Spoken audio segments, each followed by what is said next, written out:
Hello everyone, welcome to the channel. So आज की video बहुत इंपॉर्टेंट होने वाली है। तो जो भी कैंडिडेट अभी एचटेट का एग्जाम देने वाले हैं उनके लिए मैं रेशियोज़ की यहाँ पर ना पूरा चार्ट लेकर आई हूँ, जहाँ पे आपको सारे रेशियो एक ही वीडियो में मिल जाएंगे फॉर्मूले के साथ। प्लस मैं आप लोगों को थोड़े ट्रिक भी बताने वाली हूँ जिससे आपको ईजिली लर्न हो जाए। तो चलिए without wasting any time let's start the session. जैसा कि सबसे पहले आप रेशियो देख रहे हो, ये है आपकी लिक्विडिटी रेशियो। लिक्विडिटी रेशियो को शॉर्ट टर्म सॉल्वेंसी रेशियो बोला जाता है, यानी ये रेशियोज कंपनी की कैश या फिर जल्दी कैश में बदलने वाली चीज़ों को देखते हैं। ठीक है, इनका जो बेस होता है वो हमेशा करंट लायबिलिटीज़ होता है। अब बात करते हैं करंट रेशियो के फॉर्मूले की, या फिर इसको बोलते हैं वर्किंग कैपिटल रेशियो। ठीक है, दोनों ही रेशियो का फॉर्मूला अगर हम देखें तो current assets divided by current liabilities, यानी करंट असेट्स आपका ऊपर आएगा और करंट लायबिलिटीज़ आपकी नीचे आएगी। करंट एसेट्स में मैम क्या क्या आ सकता है? देखिए, करंट एसेट्स में आपकी cash, stock, bill receivable, debtors, ये सब आते हैं जो एक साल के अंदर अंदर आपको, जो आपका कैश या फिर आपके ऐसी चीज़ें जो कैश में कन्वर्ट हो जाए एक साल के अंदर अंदर। ठीक है, और इसका जो आइडियल रेशियो होता है वो होता है 2:1। ठीक है, हमेशा आपका एसेट ज़्यादा होना चाहिए आपकी लायबिलिटी से। वही लिक्विडिटी रेशियो का दूसरा फॉर्मूला है क्विक रेशियो। क्विक रेशियो का दो नाम होते हैं, एसिड टेस्ट और आपका लिक्विड रेशियो। अब क्विक रेशियो में क्या करना होता है? देखो बेटा, फॉर्मूला सेम ही रहेगा, current assets divided by current liabilities. पर मैम यहाँ पे तो करंट एसेट्स की जगह एसिड टेस्ट या फिर लिक्विड एसेट्स दिए हुए हैं या क्विक एसेट्स दिए हुए हैं। तो बेटा, आप जब करंट एसेट्स में से स्टॉक और प्रीपेड एक्सपेंसेस को घटा देते हैं यानी माइनस कर देते हैं, तो वो लिक्विड एसेट्स बन जाता है। अब आपको समझ में आ गया, करंट एसेट्स की जगह हमें लिखने हैं लिक्विड एसेट्स। अब लिक्विड एसेट्स कैसे आएंगे? तो लिक्विड एसेट्स करंट एसेट्स के अंदर से ही आएंगे, यानी करंट एसेट्स में से आपको स्टॉक और प्रीपेड एक्सपेंसेस को माइनस करना है। अगर आप माइनस कर देते हो, जैसे आप फॉर्मूले में देख रहे हो, ठीक है, तो वो आपका लिक्विड एसेट आ जाता है। या तो डायरेक्टली लिख दो current assets minus stock minus prepaid expenses, या फिर आप लिख दो लिक्विड एसेट्स या क्विक एसेट्स। लायबिलिटी सेम रहेगी। अब मैम, स्टॉक और प्रीपेड एक्सपेंसेस को क्यों हम माइनस करते हैं? बेटा, स्टॉक और प्रीपेड एक्सपेंसेस को इसलिए माइनस करते हैं क्योंकि इनको बेचने में टाइम लगता है, इसीलिए इसको करंट एसेट्स में इंक्लूड नहीं कर रहे हैं। करंट एसेट्स में तो ये कहते हैं ना, जो जल्दी से बेच के कैश आ जाए। तो यहाँ पर बस इनका रूल है कि जो आपके स्टॉक है उसको टाइम लग सकता है बिकने में, प्रीपेड एक्सपेंसेस है, ठीक है, तो इनका टाइम लगता है इनको, तो इसी वजह से इनको करंट एसेट्स में से हटा दिया गया है।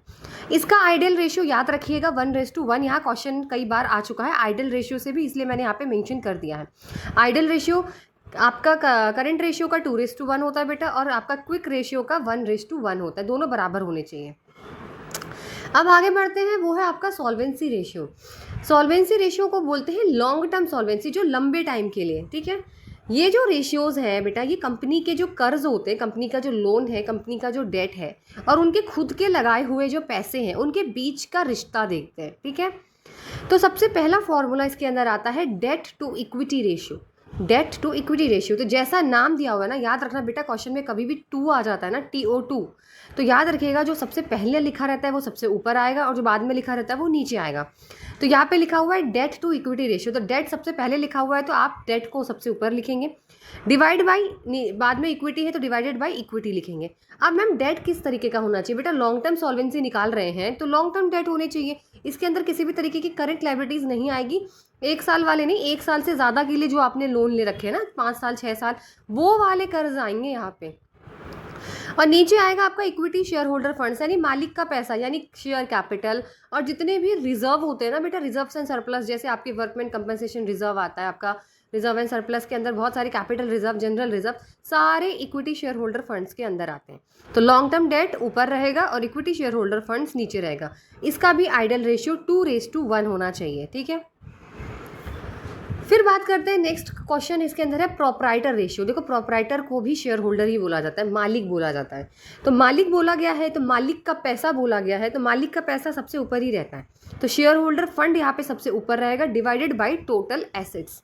ठीक है, फिर अगेन आता है आपका total asset to debt ratio. फिर से देखो 2 आ गया, TO, तो total assets to debt ratio मतलब टोटल एसेट ऊपर आएगा और डेट नीचे आएगा। तो कौन सा डेट नीचे आएगा? क्योंकि ये लॉन्ग टर्म सॉल्वेंसी रेशियोज है, इसलिए लॉन्ग टर्म डेट नीचे आएगा। ठीक है, फिर आता है आपका इंटरेस्ट कवरेज रेशियो। तो इंटरेस्ट कवरेज रेशियो में ईबीआईटी पहले आता है बेटा, ईबीआईटी ऊपर आएगा, EBIT divided by fixed interest charges. Ma'am ऊपर क्यों आ रहा है? क्योंकि इसमें ये बताना होता है कि बेटा जब हम फिक्स ब्याज देती है ना कंपनी, तो उसको देने से पहले उसका कितना प्रॉफिट था। देने से पहले जब आप फिक्स्ड ब्याज दे रहे हो, चार्जेस फिक्स्ड इंटरेस्ट दे रहे हो, उससे पहले आपका कितना मुनाफा था, इसीलिए ईबीआईटी को ऊपर आएगा। और आंसर इसका हमेशा बेटा टाइम्स में आता है, याद रखना, 2 टाइम्स 3 टाइम्स 4 टाइम्स इस तरीके से। नेक्स्ट आता है आपका एक्टिविटी टर्नओवर रेशियो, जिसको हम बोलते हैं एफिशिएंसी रेशियोज। अब देखो बेटा यहाँ पर सारे क्वेश्चंस टर्नओवर से पूछे जाएंगे, तो याद रखना जो भी चीज़ टर्नओवर से पूछी जाती है, कोई भी चीज़ है टर्नओवर में पूछी जाती है, तो ऊपर हमेशा कॉस्ट होता है, क्योंकि इसका रिलेशनशिप बेटा, स्टॉक का रिलेशनशिप हमेशा कॉस्ट से माना जाता है, इसलिए ऊपर हमेशा कॉस्ट होता है और नीचे जो चीज़ पूछी गई है उसकी एवरेज, जो भी क्वेश्चन में पूछा जाएगा उसका एवरेज आता है।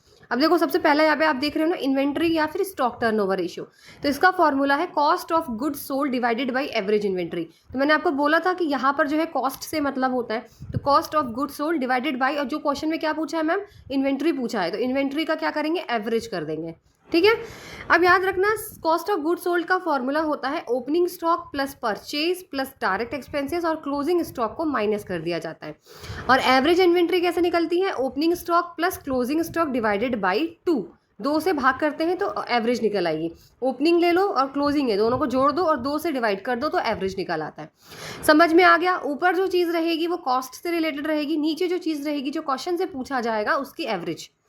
ये टर्नओवर के साथ होगा, याद रखना, कहीं भी टर्नओवर आ जाए। नेक्स्ट दिया हुआ है ट्रेड रिसीवेबल या डेटर टर्नओवर रेशियोज। एक बात बताओ, डेटर का क्या मतलब होता है? डेटर का मतलब जब आप उधारी पर माल बेचते हो, मैंने किसी को उधारी पे माल बेच दिया, तो उधार को क्या बोलते हैं, क्रेडिट सेल्स ही तो बोलते हैं ना बेटा। उधारी को क्या बोलते हैं? जब मैंने किसी को उधार पे सामान बेचा है तो उसको मैं क्या बोलूँगी, नेट क्रेडिट सेल्स, वो ऊपर आ जाएगा। डिवाइडेड बाई क्या पूछा गया है, डेटर, डेटर को ट्रेड रिसीवेबल्स भी बोल देते हैं, इसलिए divided by average trade receivable. याद आ गया? जो चीज़ पूछी गई है वो एवरेज में आ जाएगी, और ऊपर का हमेशा जो रिलेशन रहेगा वो कॉस्ट से रहेगा, क्योंकि देखो स्टॉक पूछा गया था, स्टॉक का रिलेशन कॉस्ट से रहता है। उधार पे बेच रहे हो तो सेल्स से हो जाएगा, क्रेडिट सेल्स। अब आता है ट्रेड पेबल। पेबल का मतलब आपने किसी से उधार ले रखा हो, आपने किसी से उधार लिया हो, अभी तो आपने उधार दिया था, अभी आपने उधार परचेज किया है किसी से, तो नेट क्रेडिट सेल की जगह यहाँ पे आ जाएगा net credit purchase divided by average trade payable. आगे समझ।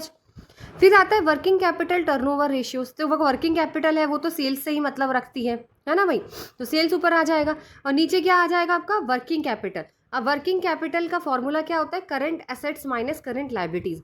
यहाँ पर एवरेज नहीं आ सकता बेटा, क्योंकि एवरेज वर्किंग कैपिटल का कोई फॉर्मूला नहीं होता, समझ में आ रहे हो आप। लेकिन एवरेज क्रेडिटर का होता है, क्योंकि इसमें बीपी वगैरह आप opening balance of payable plus closing balance of payable या रिसीवेबल आता है, बट वर्किंग कैपिटल में ना कोई भी एवरेज नहीं होता, इसलिए क्योंकि वर्किंग कैपिटल का फॉर्मूला ही यही है, current assets minus current liabilities, इसलिए सेल नेट सेल्स ऊपर आ जाएगी और डिवाइडेड बाय वर्किंग कैपिटल। फिर आता है आपका प्रॉफिटेबिलिटी रेशियो, यानी आप हमेशा याद रखना प्रॉफिटेबिलिटी रेशियो के नीचे हमेशा नेट सेल्स या रेवेन्यू फ्रॉम ऑपरेशन आता है, याद रखना कभी भी आए, और परसेंटेज में आंसर निकालना होता है, इसीलिए यहाँ पे 100 का मल्टीप्लाई होता है। कोई भी प्रॉफिटेबिलिटी रेशियो का कोई भी फॉर्मूला आपसे पूछा जाए उसमें याद रखना 100 का मल्टीप्लाई होता है, क्योंकि परसेंटेज निकालते हैं मैम। साथ ही साथ नीचे यहाँ पर रेवेन्यू फ्रॉम ऑपरेशन आएगा, हर क्वेश्चन में नेट सेल्स या फिर रेवेन्यू फ्रॉम ऑपरेशन दोनों एक ही मतलब है, ठीक है। चाहे तो रेवेन्यू फ्रॉम ऑपरेशन बोल दो चाहे नेट सेल्स बोल दो, सभी के नीचे यही आएगा, ये तो सबसे ईजी फॉर्मूला है। ग्रॉस प्रॉफिट रेशियो पूछा जाएगा तो बेटा ग्रॉस प्रॉफिट को ऊपर कर दो, नीचे सेल्स कर दो इंटू 100। नेट प्रॉफिट रेशियो पूछा जाएगा तो नेट प्रॉफिट आफ्टर टैक्स ऊपर कर दो और सेल्स नीचे कर दो, सेल्स मतलब रेवेन्यू फ्रॉम ऑपरेशन नीचे कर दो, और मल्टीप्लाई बाय 100 जरूर कर देना। ऐसे नेक्स्ट आपका ऑपरेटिंग रेशियो आएगा। ऑपरेटिंग रेशियो पूछा है तो ma'am operating cost divided by फिर से रेवेन्यू फ्रॉम ऑपरेशन इंटू 100। अब ऑपरेटिंग कॉस्ट कैसे निकालते हैं, ऑपरेटिंग कॉस्ट का फॉर्मूला होता है बेटा कॉस्ट ऑफ गुड्स सोल्ड, जो भी आपने सामान बेचा उसकी कीमत, प्लस जितने भी ऑपरेटिंग एक्सपेंसेस होते हैं, जैसे ऑफिस का खर्चा, सेलिंग खर्चा, एडमिनिस्ट्रेशन खर्चा, ये सारे ऐड होते हैं, तब जाके ऑपरेटिंग कॉस्ट निकलता है।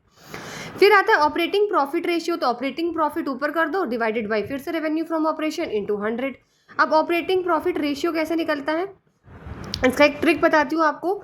जो भी आपका ऑपरेटिंग रेशियो ऊपर निकल कर आएगा ना, उसमें आप ऑपरेटिंग प्रॉफिट रेशियो निकाल दीजिए, वो हमेशा 110% ही होता है। देखो अगर आपका ऑपरेटिंग प्रॉफिट रेशियो, आपका ऊपर वाला रेशियो जो मैंने अभी आपको बताया था, अगर वो 75% है तो ऑपरेटिंग प्रॉफिट बिना कैलकुलेट किए हुए 25% ही होगा। आया समझ में? भाई ये ऊपर का रेशियो ऑपरेटिंग रेशियो और नीचे का ऑपरेटिंग प्रॉफिट रेशियो, जब हम इन दोनों को जोड़ते हैं तो इन दोनों का प्लस हमेशा 100 आता है।